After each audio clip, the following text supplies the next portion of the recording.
Oke, halo semuanya. Kali ini kita akan bahas sesuatu yang super penting dan menyangkut hajat hidup jutaan orang di Indonesia. Yap, kita akan bedah tuntas soal verifikasi nasional untuk penerima bantuan iuran kesehatan dari pemerintah. Ini apa sih sebenarnya? Dan lebih penting lagi, apa artinya buat kita semua? Yuk kita cari tahu bareng-bareng. Nah, ini dia nih pertanyaan intinya. Pertanyaan yang berusaha dijawab oleh pemerintah. Gimana caranya kita bisa yakin kalau dana publik yang kita kumpulin bareng-bareng itu beneran sampai ke tangan mereka yang paling butuh?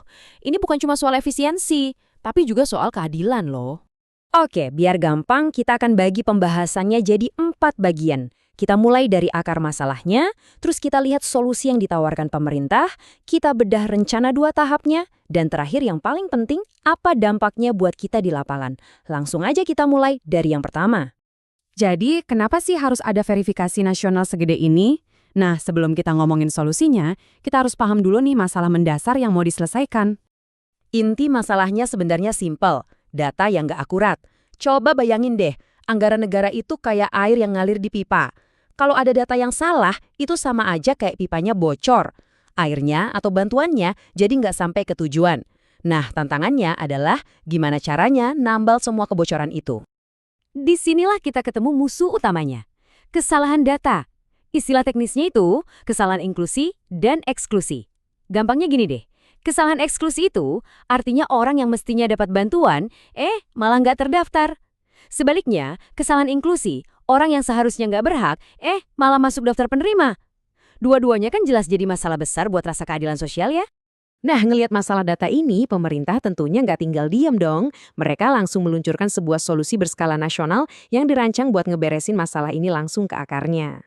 Dan inilah dia solusinya, Ground Check Nasional, PBI-JKN. PBI-JKN itu singkatan dari Penerima Bantuan Iuran Jaminan Kesehatan Nasional ya.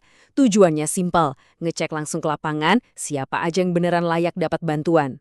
Karena ini proyek raksasa, makanya ini kerjaan keroyokan antara Kemenko PMK, Kemensos, dan BPS. Masing-masing punya peran krusial buat mastiin semuanya berjalan lancar. Pada akhirnya, semua logistik yang rumit dan perencanaan yang detail ini kembali ke satu misi yang sederhana tapi sangat mendalam, memastikan subsidi APBN sampai ke tangan yang tepat. Ini soal mengalihkan sumber daya dari yang tadi bocor ke tempat yang benar-benar membutuhkan. Oke, rencananya udah ada. Terus gimana cara eksekusinya di lapangan? Nah, pemerintah udah membagi proses besar ini jadi 2 tahap yang jelas, dengan skala dan target yang berbeda. Coba kita lihat lini masanya ya untuk tahun 2026. Tahap pertama itu jalan dari Februari sampai pertengahan Maret. Fokusnya ke kelompok yang paling prioritas. Nanti setelah itu ada jeda sebentar, terus lanjut ke tahap kedua yang skalanya jauh lebih besar. Mulainya 1 April dan ditargeting selesai di akhir bulan itu juga. Cukup cepat ya. Jadi apa bedanya tahap 1 sama tahap 2? Gini, tahap 1 ini spesifik banget, sasarannya adalah peserta PBI yang nonaktif tapi punya penyakit katastrofik. Ini penyakit yang biayanya mahal dan butuh perawatan terus-menerus, kayak penyakit jantung atau gagal ginjal.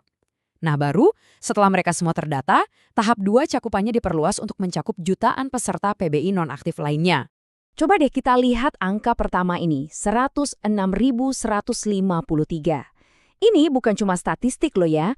Di balik angka ini, ada individu dengan kondisi kesehatan kritis. Makanya mereka jadi prioritas utama pemerintah, biar jaminan kesehatan mereka bisa segera aktif kembali. Dan kemudian, skala tahap kedua. Wow, ini benar-benar masif. 11 juta orang.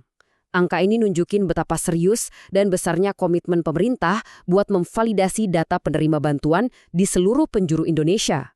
Nah, sekarang kita masuk ke bagian yang mungkin paling relevan buat kita semua. Apa sih yang sebenarnya bakal terjadi di lapangan? Apa yang bisa kita harapkan kalau nanti ada petugas yang datang ke rumah kita? Oke, ini poin yang super penting dan perlu banget kita garis bawahi. Pemerintah sudah kasih jaminan, layanan medis untuk para pasien kritis di tahap I itu tidak akan terganggu. Malah sebaliknya, kepesertaan mereka sudah diaktifkan kembali secara proaktif selama 3 bulan. Tujuannya, biar nggak ada jeda sama sekali dalam perawatan medis mereka selagi verifikasi berjalan. Ini semacam jaring pengaman yang krusial banget. Prosesnya sendiri nanti bakal cukup sederhana kok. Pertama, akan ada kunjungan langsung ke rumah oleh petugas. Kedua, mereka akan melakukan pengumpulan data pakai kuesioner yang sudah detail banget. Nah, dari data itulah, yang ketiga, kelayakan seseorang akan ditentukan. Jadi, alurnya jelas dan terstruktur. Nah, biar penilaiannya adil dan objektif, petugas nggak akan asal tanya. Mereka akan mengumpulkan data berdasarkan 40 variabel berbeda. Ini cakupannya luas banget, mulai dari gimana kondisi rumahnya, aset apa saja yang dipunya, sampai status pekerjaan dan pendidikan. Tujuannya apa? Biar dapat gambaran yang utuh dan komprehensif tentang kondisi kesejahteraan sebuah keluarga. Jadi siapa nih yang bakal datang ke rumah? Nah, yang akan datang itu petugas resmi ya, jadi nggak perlu khawatir. Mereka adalah mitra statistik dari BPS atau bisa juga pendamping dari Program Keluarga Harapan atau PKH. Mereka ini orang-orang terlatih yang memang ditugaskan khusus untuk melakukan verifikasi ini. Jadi setelah semua proses ini selesai dan data kita jadi jauh lebih akurat, pertanyaan besarnya adalah, terus apa? Ini kan bukan cuma soal benerin daftar nama ya. Ini tentang membangun fondasi yang jauh lebih kokoh untuk seluruh sistem jaminan sosial di Indonesia ke depannya. Sebuah pemikiran yang menarik banget untuk kita renungkan bersama kan?